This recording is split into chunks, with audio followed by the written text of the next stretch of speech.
kepada Tuhan karena sampai hari ini kita masih ada, dan kita berterima kasih atas penyertaan Tuhan yang sungguh luar biasa. Sepatutnya kita bersyukur dan jangan pernah meragukan penyertaan Tuhan, karena tak pernah sedetik pun Tuhan membiarkan kita sendirian. Bersama Bapa kita bisa melalui semuanya. Terima kasih Tuhan, hari ini kami ingin memuji Engkau, menyembah Engkau Tuhan. Bersama-Mu Bapa kami lewati semuanya. Bersama-Mu Bapa kami ada sampai hari ini. Engkau ada bersamaku di setiap musim hidupku. Kita akan naikkan pujian ini dari dasar hati kita. Terima kasih Tuhan.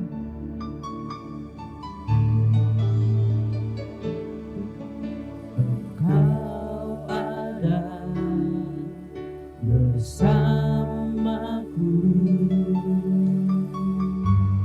di setiap musim hidupku. Tak pernah Kau biarkan sendiri.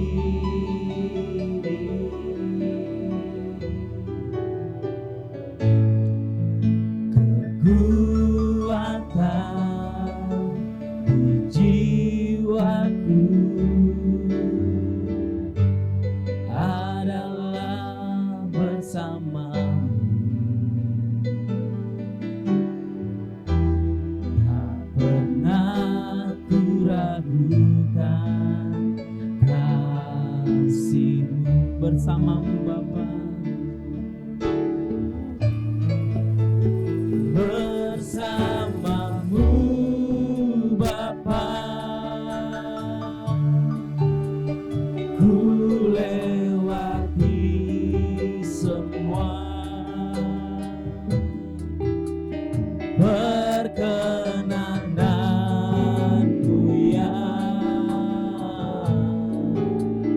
Teguhkan hatiku, Engkau yang bertindak, memberi pertolongan.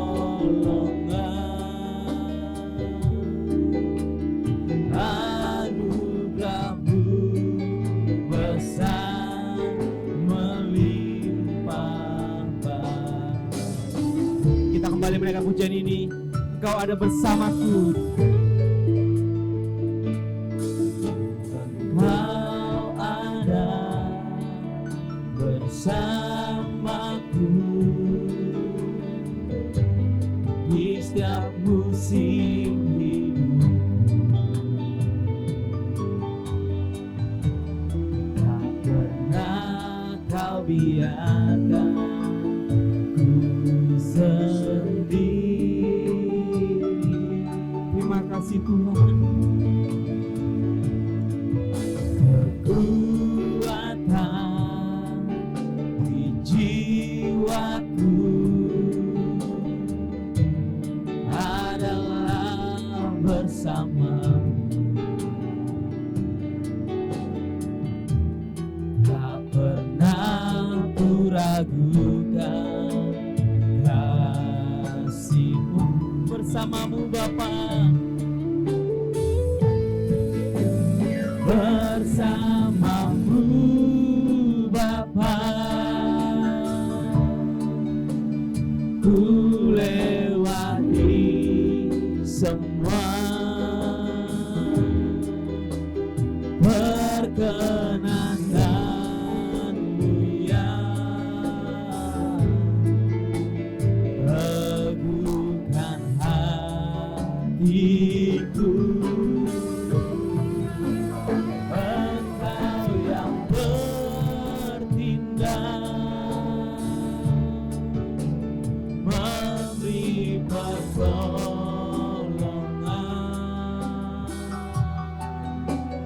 Anugerah-Mu besar melimpah Katakan bersamamu Bapa. Bersamamu Bapa, ku lewati semua perkenananmu yang kegunaan hatiku. Engkau yang bertindak, memberi pertolongan. Anugerah-Mu besar melimpah, anugerah-Mu besar.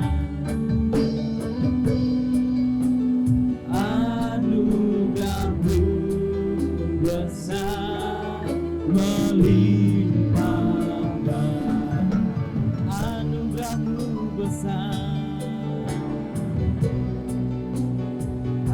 Anugerah-Mu besar melimpah bagiku. Haleluya.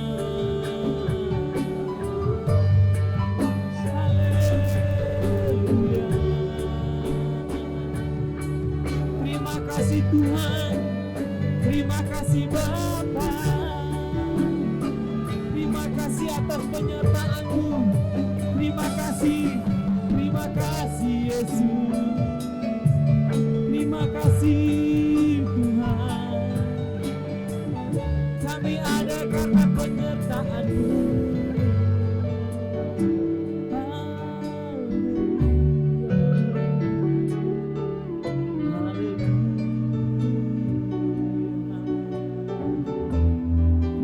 Terima kasih Tuhan. Terima kasih Bapa. Terima kasih Yesus. Kami bersyukur Tuhan. Kami berterima kasih Tuhan.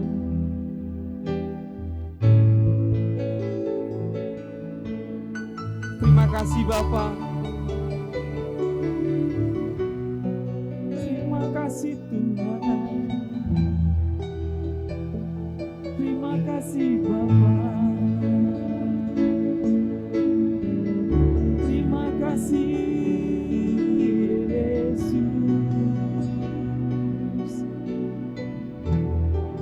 Terima kasih Tuhan.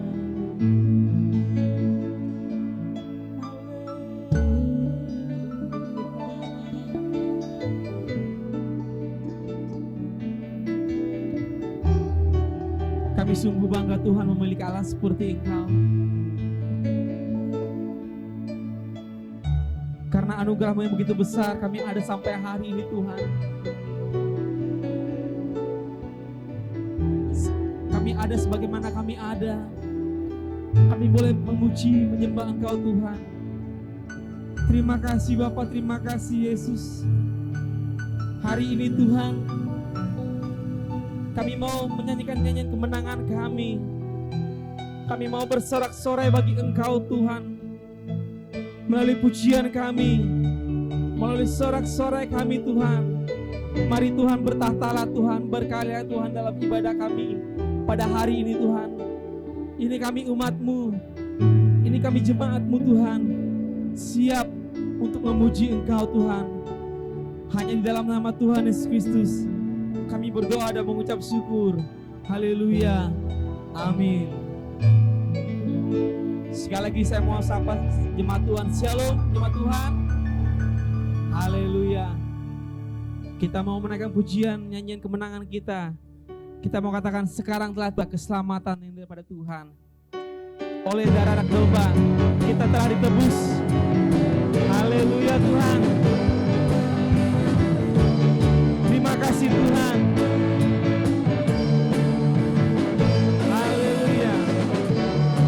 Terang telah tiba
lagi.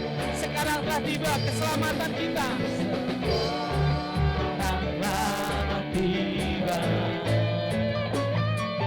keselamatan dan kuasa. Pemerintahan Allah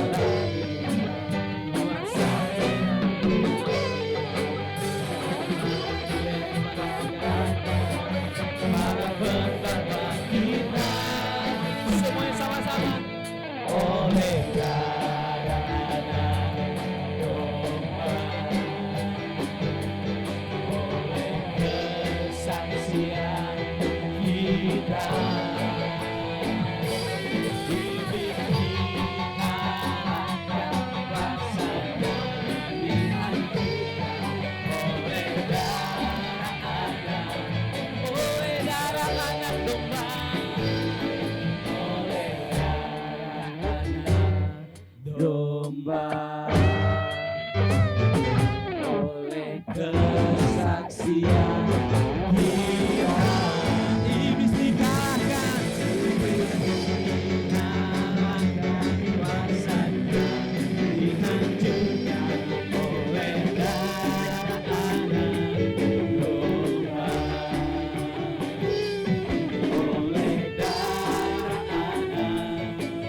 Sekali lagi katakan oleh darah domba, oleh darah anak domba. Haleluya. Beri kemuliaan untuk Tuhan kita luar biasa yang dahsyatnya. Terima kasih Tuhan. Terima kasih. Tiba saatnya kita siapkan hati kita, pikiran kita untuk mendengarkan kebenaran firman Tuhan yang akan disampaikan oleh hamba-Nya. Karena karya yang terbesar yang Tuhan telah buktikan kepada kita di atas kayu salib. Ini hati kami Tuhan. Hati kami tak akan pernah berubah untuk percaya kepada Engkau, untuk tetap memuji Engkau, menyembah Engkau Tuhan, apapun keadaan kami. Terima kasih Tuhan. Terima kasih Bapa. Inilah pujian kami kepadamu Tuhan.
Kembali kita naik puji Dawa. Kasih yang terindah, hati yang mulia. Kasih yang terindah. Terima kasih Tuhan. Hati yang mulia. Hanya bukan di dalammu, Yesusku. Pujian dari hatiku selalu di setiap waktuku.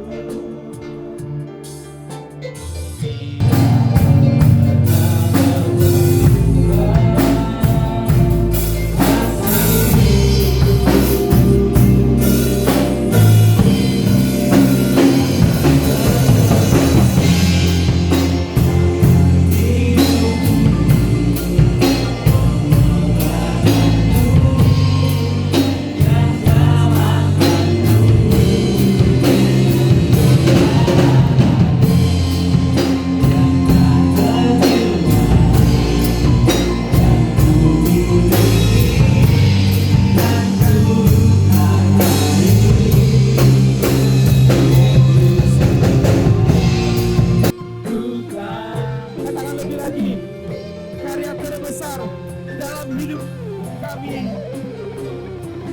Terbesar dalam hidup, pengorbananmu yang selamatkanku.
Lebih daripada makanan jasmani, itu yang kami harapkan.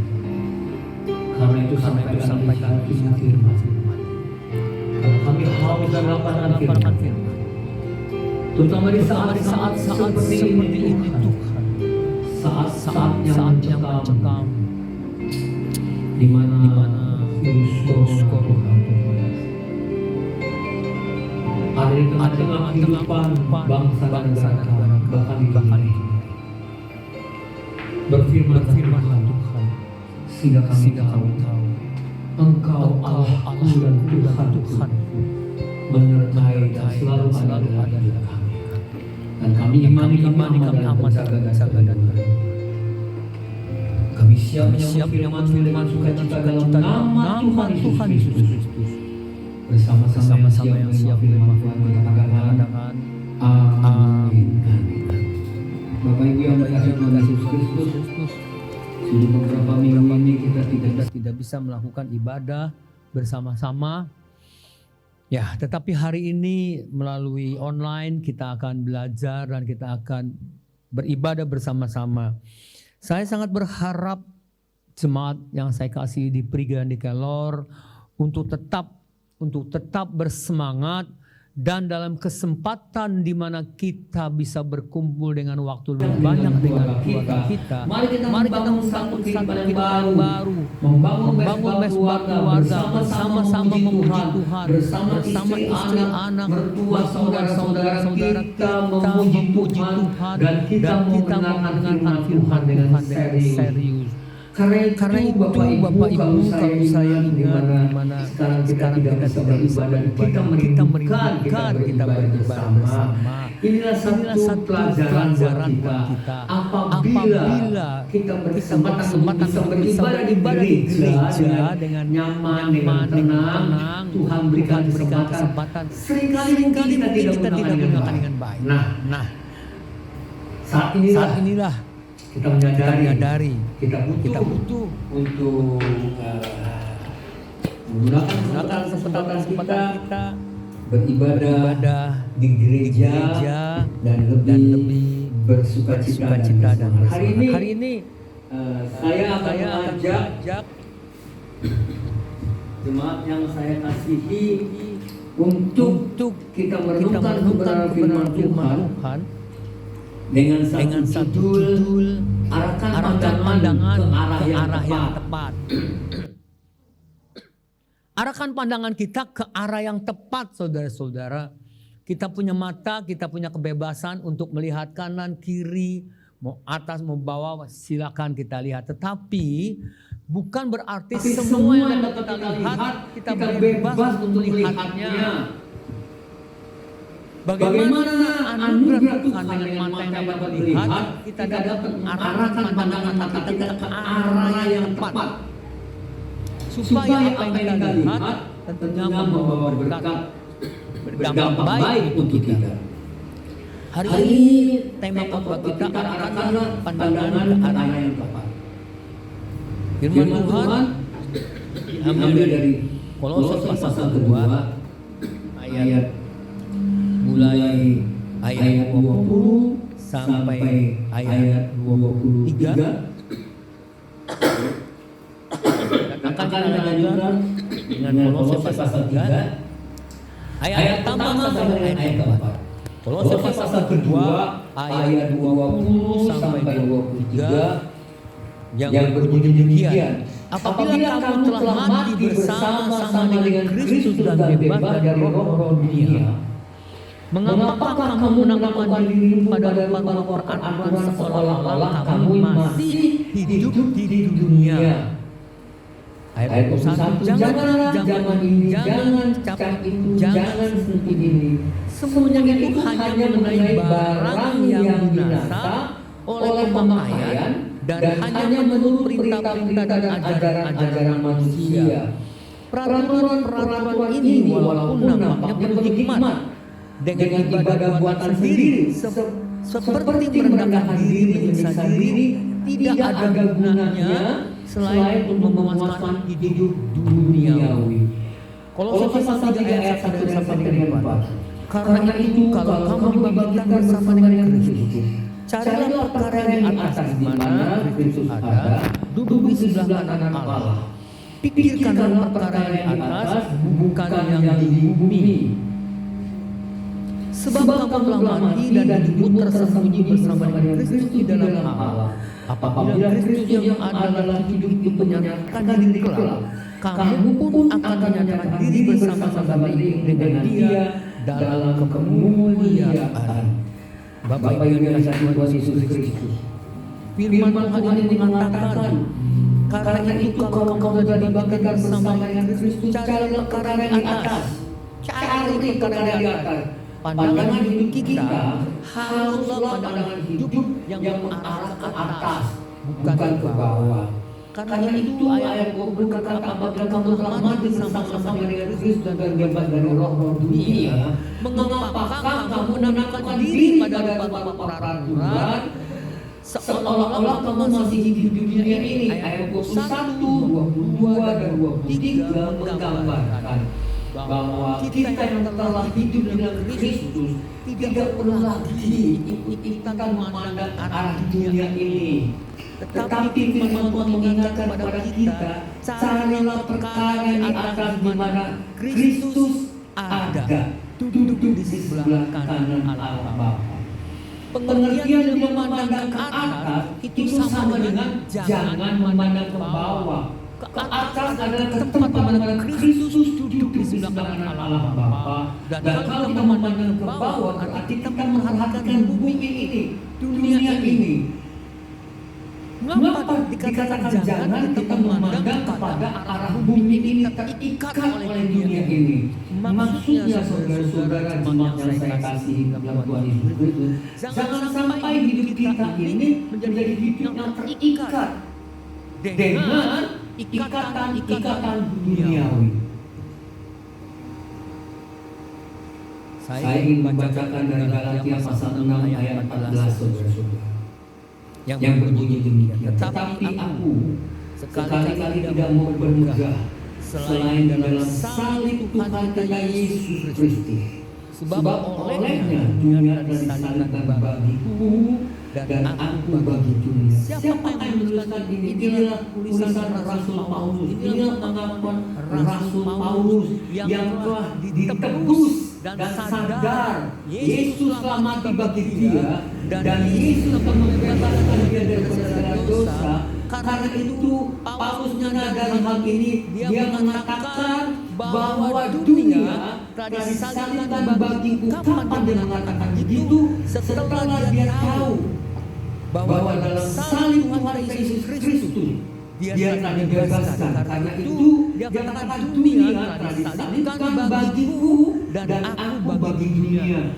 Paulus tidak lagi memiliki keinginan-keinginan yang selama ini tanpa disadari dia telah bangun kemegahannya, bangun ketenarannya. Karena itu dia bilang semua ini telah aku anggap sampah. Semua ini aku anggap rugi karena pengenalan akan Kristus jauh lebih mulia.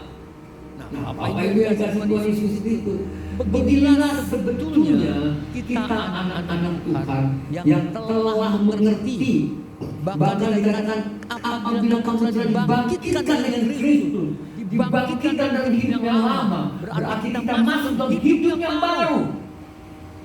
Perhatikan baik-baik jemaat yang saya kasihi, hidup di dalam hidup yang baru, manusia baru yang tidak lagi terikat dengan duniawi, keinginan, kenyamanan, kenikmatan dunia. Kita harus bisa membebaskan diri kita dari semua. Kalau kita bebas dari dunia ini, pandangan mata kita terarah kepada di mana Kristus duduk sebelah kanan Allah. Kita tidak lagi memperhatikan, tidak lagi melihat tawaran-tawaran dunia yang menggiurkan. Yang kedua, dalam Matius pasal 13 ayat 44 sampai 46 dikatakan demikian. Hal kerajaan surga itu seumpama harta yang terpendam di ladang, yang ditemukan orang lalu dipendamnya lagi. Oleh sebab sukacitanya pergilah ia menjual seluruh miliknya lalu membeli ladang itu. Demikian pula hal kerajaan surga seumpama seorang pedagang yang mencari mutiara yang indah. Setelah ditemukannya mutiara yang sangat berharga, ia pun pergi menjual seluruh miliknya lalu membeli mutiara itu. Orang yang dapat memandang dan mau memandang mengarahkan pandangannya ke atas, dia tidak lagi memandang ke dunia ini, berarti dia tidak tertarik lagi oleh dunia ini. Sama seperti perumpamaan yang Tuhan Yesus katakan, ada seorang yang menggali di ladang menemukan harta karun, lalu dia tutup lagi lah semuanya itu, dia pergi pulang, dia jual seluruh miliknya membeli ladang itu. Kenapa? Dia tahu harta yang terpendam itu jauh lebih berharga daripada harta yang dia miliki. Bagaimana saudara dan saya bisa melihat kehidupan di dunia ini dan kehidupan bersama Kristus? Selama kita tidak memperhatikan, selama kita hidup, kita tidak melihat bahwa harta di dalam kerajaan surga, hidup di dalam kerajaan surga adalah kehidupan yang jauh lebih mulia, lebih berarti pasti saudara-saudara, dibandingkan dalam kehidupan dunia ini, kita belum bisa memandang dengan sungguh-sungguh, memandang dengan serius, memandang dengan sukacita ke atas di mana Kristus duduk bersama Bapa. Begitu juga dengan orang yang dikatakan cari mutiara indah. Selama mendapatkan mutiara yang sangat indah, dia menjual harta miliknya membeli mutiara itu. Kenapa? Karena mutiara itu jauh lebih berharga daripada seluruh harta miliknya.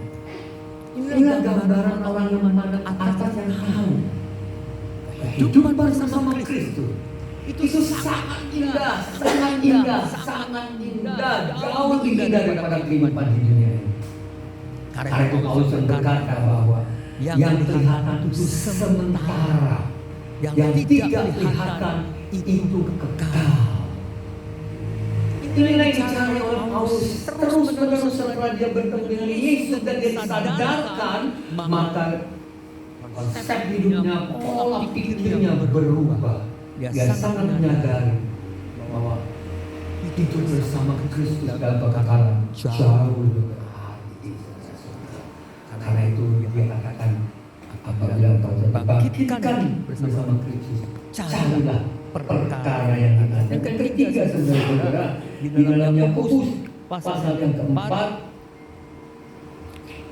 yang berkata ayat keempat, Yakobus 4 ayat keempat, hai kamu orang-orang yang tidak setia, tidak kamu tahu bahwa persahabatan dengan dunia adalah permusuhan dengan Allah.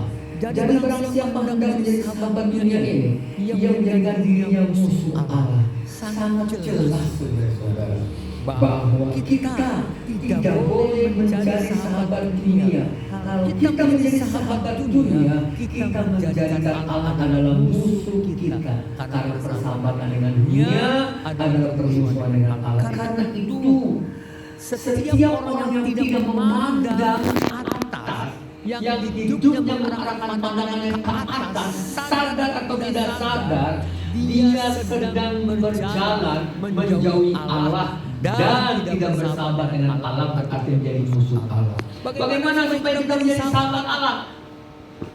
Carilah perkara di atas, pandanglah perkara di atas, maka kita menjadi sahabat Allah. Kita akan memiliki kehidupan yang dekat dengan Allah. Saudara-saudara yang dikasihi Tuhan Yesus Kristus, hari-hari ini kita tahu seluruh daerah-daerah di Indonesia sedang gempar karena virus corona. Semua orang itu khawatir karena virus corona ini adalah virus yang gampang-gampang susah, saudara-saudara. Dikatakan oleh ahli-ahli virologi bahwa virus corona itu sebetulnya bisa dikalahkan oleh diri kita kalau kita sehat. Betul. Kalau kita tetap kuat. Betul. Karena itu bagaimana kita hidup sehat dan kuat, jaga makan yang baik, tidur yang baik, supaya daya tahan tubuh kita kuat. Kalau virus itu masuk dalam tubuh kita dan kita mempunyai imunitas tubuh yang kuat, dalam 1 minggu kedua virus itu akan dikalahkan oleh kita dan kita kembali sehat. Nah, betul.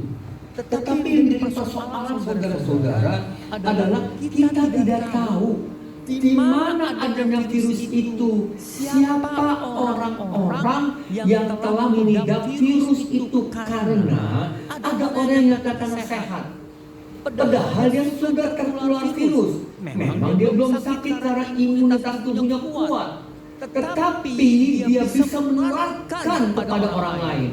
Itulah sebabnya makanya dikatakan oleh pemerintah dihimbau tidak berkumpul, diam di rumah. Karena kalau kita berkumpul, kita tidak tahu teman kita berkumpul dalam jarak dekat ini dia itu pembawa virus atau tidak. Dia masih sehat, tetapi virus itu bisa tertularkan kepada orang-orang di sekelilingnya. Inilah keunikannya virus corona, sehingga kita menjadi sangat sulit untuk mendeteksi siapa kawan, siapa lawan kita. Karena itu untuk amannya jangan kita kumpul, diam di rumah, usahakan tidak kumpul. Karena itu ibadah pun dikatakan ditunda sementara waktu. Supaya jangan kumpul-kumpul. Ketika kumpul ada yang pembawa virus maka menularlah kepada banyak orang. Begitu juga ada pesta-pesta, begitu juga ada acara-acara. Sementara ini dilarang. Bukan dilarang pestanya atau acara-acaranya, tetapi jangan sampai terjadi penularan yang tidak terkendali. Karena tidak tahu siapa orang yang membawa virus. Bukankah hal ini sangat serius? Nah, virus corona ini, saudara, gampang-gampang susah. Ada ahli virologi bilang, saya berani, saya sudah biasa bergaul dengan virus, tidak masalah. Ya, bagi dia. Tapi bagi kita, orang yang tidak tahu, kan berbahaya. Sehingga diambil satu sikap, tidak beribadah bersama-sama. Nah, apa itu yang dikasih Tuhan Yesus? Ada mencekam ini, membuat pemerintah mengambil kebijakan, ya, antara lain, jangan banyak orang keluar rumah. Ini kan berefek pada ojol. Orang yang biasanya mendapat uang banyak, sekarang sedikit, pendapatannya sedikit. Kafe-kafe barangkali dihimbau untuk tidak buka hanya hari atau ada waktu-waktunya. Tempat hiburan ditutup dan sebagainya. Semua ini berefek, saudara-saudara. Nah, yang menjadi masalah adalah bagaimana kita bisa menghadapi semua ini dengan satu keyakinan. Saya mau katakan, kalau kita sudah biasa memandang ke arah atas, hidup kita dekat dengan Tuhan, melekat kepada Tuhan, bukan melekat kepada dunia ini. Saya percaya, saudara-saudara, kita tidak akan kehilangan kendali. Kita akan tetap percaya bahwa orang yang setia pada Tuhan, dia akan hidup di dalam penjagaan dan perlindungan Tuhan yang juga terakhir. Inilah saudara-saudara yang paling penting. Kalau kita tidak biasa memandang ke atas, kita tidak melihat bahwa kehidupan kekal itu adalah hal yang sangat lebih indah daripada kehidupan dunia ini. Bapak Ibu yang dikasihi Tuhan Yesus Kristus, kalau kita masih juga senang bermain-main dengan dunia ini, tidak menyalipkan diri kita terhadap dunia ini, sehingga kita masih terikat sangat kuat dengan dunia ini. Kalau kita masih mengikat persahabatan dengan dunia ini, Bapak Ibu, saya tahu bahwa pasti hal ini menjadi sangat berat. Karena kita tidak biasa hidup dekat dengan Tuhan. Tetapi kalau kita menjadi pribadi anak-anak Tuhan yang memandang, mengarahkan pandangan kita ke atas, ke arah di mana Tuhan Yesus Kristus duduk di sebelah kanan Allah Bapa, yang berarti kita tahu penolong kita ada, dia hidup, maka menghadapi masalah ini kita punya keyakinan bahwa Allah kita Allah yang hidup, yang berkuasa di atas kehidupan di muka bumi ini. Dia akan menjaga saudara dan saya. Karena itu Bapak Ibu yang dikasihi Tuhan Yesus Kristus, kalau kita perhatikan di dalam Mazmur 91 yang belakangan ini sangat ramai dibicarakan orang, dibingung-bingungkan orang, tetapi barangkali perlu kita perhatikan dengan baik ayat-ayat ini.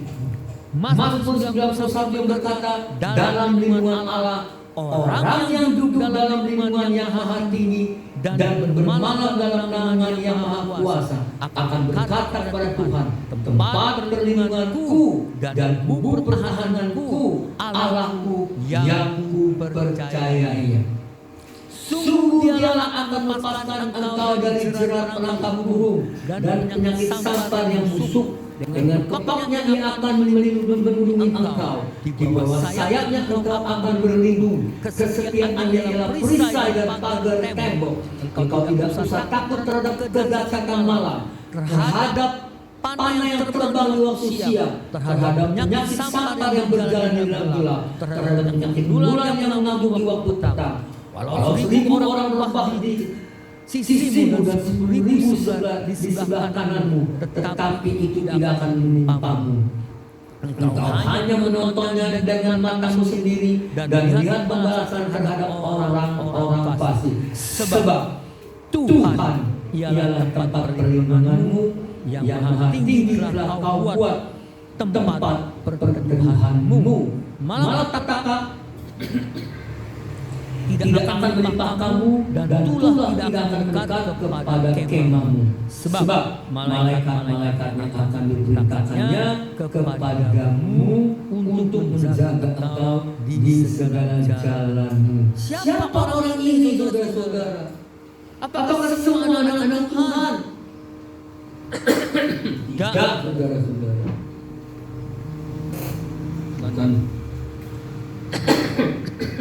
Bukan semua anak-anak Tuhan.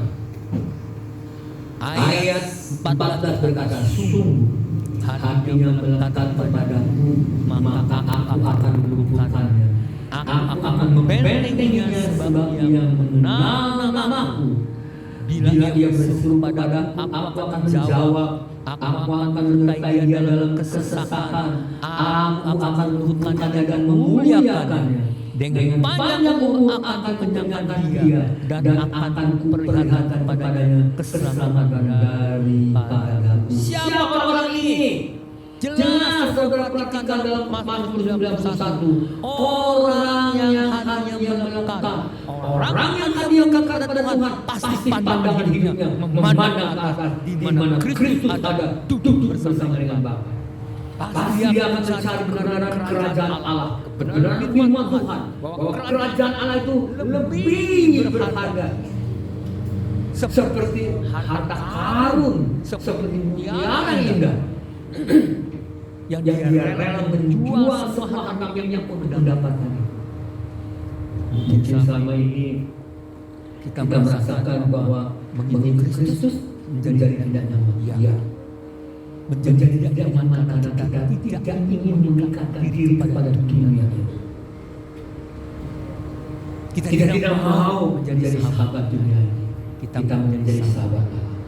Karena itu saudara-saudara yang kasih, kalau kita berani menyebutkan Mazmur 91, kita harus mendidik diri kita. Apakah kita telah menjadi sahabat Allah yang hati kita melekat kepadanya dan kita selalu memandang adanya. Ini yang harus kita perhatikan. Karena itu kalau dikatakan dalam Kolose pasal 3, karena itu kalau kamu telah dibaptikan bersama dengan Kristus, carilah perkara yang di atas di mana Kristus ada duduk di sebelah kanan Allah Bapa. Pikirkanlah perkara yang atas, bukan yang di bumi. Sehingga ketika kita menghadapi tantangan-tantangan seperti sekarang ini, Bapak Ibu yang lagi Tuhan Yesus dan kita akan bisa berkata Mazmur 91 itulah janji Allah padaku, orang-orang yang hatinya melekat pada Tuhan, yang pandangannya mengarah ke atas. Karena itu arahkanlah pandanganmu ke arah yang tepat, ke arah atas, di mana Kristus Yesus duduk bersama Allah.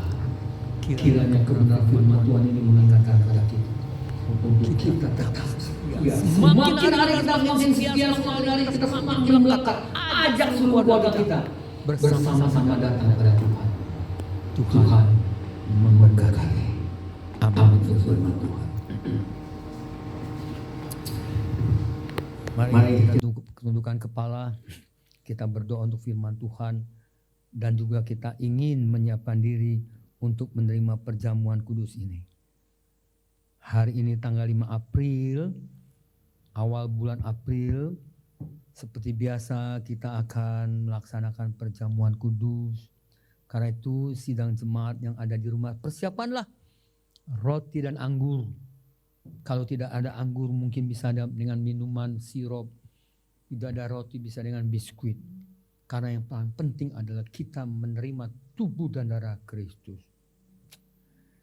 Haleluya. Yang pertama, selama sidang jemaat yang dikasihi Tuhan Yesus Kristus,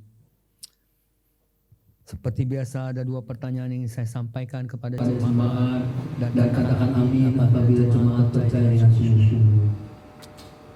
Bukankah roti yang telah dicacahkan yang ada di tangan kita adalah persekutuan dengan tubuh Kristus? Amin. Benarkah firman Tuhan sebelum kita makan bersama-sama? Sebab apa yang telah kutuliskan kepadamu telah terdengar dari Tuhan, yaitu bahwa Tuhan Yesus pada malam ia diserahkan, mengambil roti dan sesudah dia bersyukur atasnya, ia memecah-mecahkan dan berkata, inilah tubuhku yang diserahkan bagi kamu. Perbuatlah ini menjadi tanda kamu. Mari kita memberikan dengan syukur dan terima kasih kepada Kristus dalam nama Tuhan Yesus Kristus kami berdoa menerima tubuh Kristus.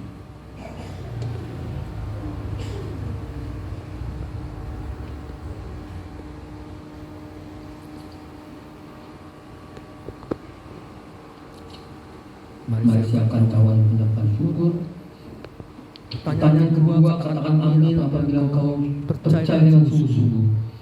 Bukankah cawan pendapat syukur yang atasnya katakan syukur dan terima kasih adalah persekutuan dengan darah Yesus? Amin. Mari dengar firman Tuhan sebelum kita minum bersama-sama.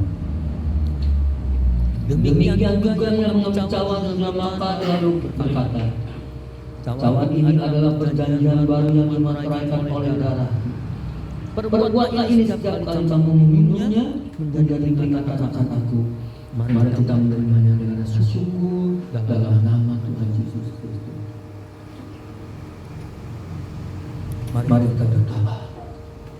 Bapa surgawi, kami bersyukur dan berterima kasih untuk perjamuan kudus. Terima kasih untuk kebenaran firman-Mu Tuhan. Kiranya firman-Mu dan perjamuan kudus ini boleh membawa kami semakin hari semakin dekat kepadamu.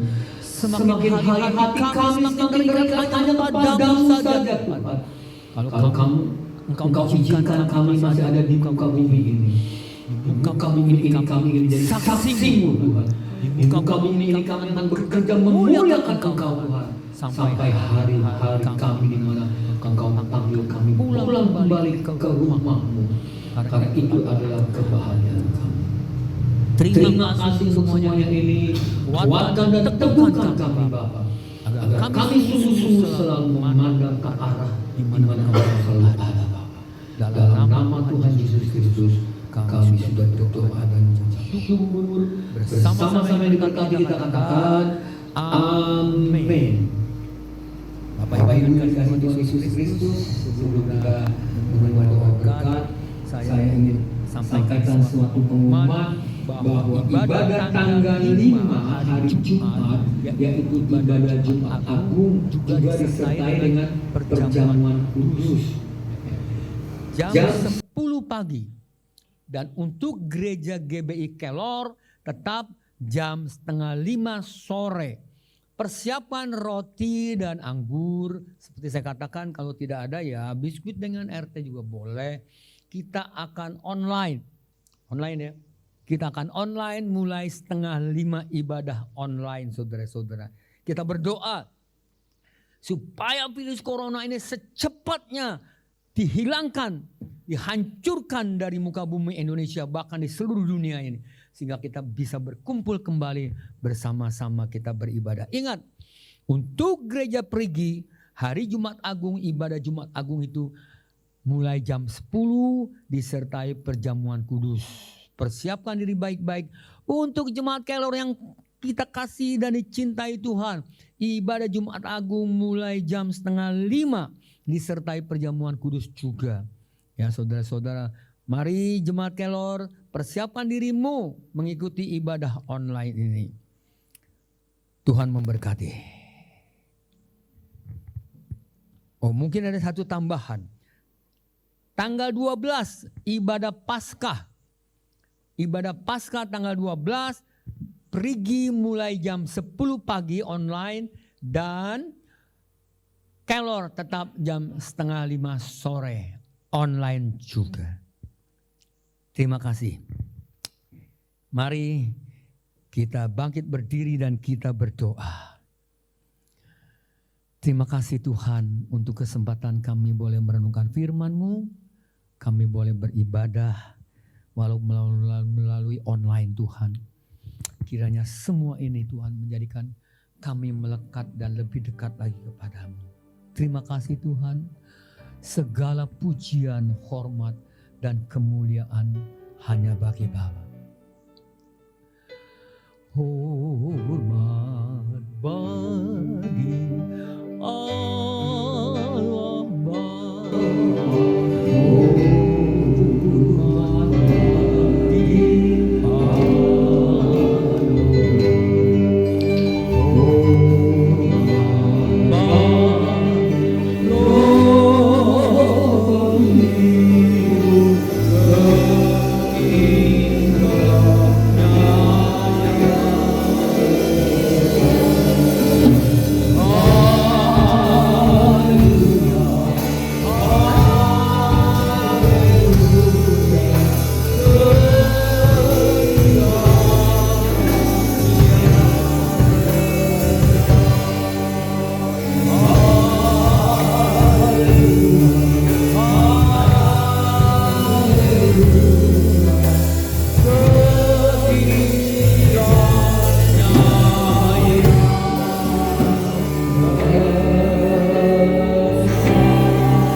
Setiamu tetap kekal selama-lamanya.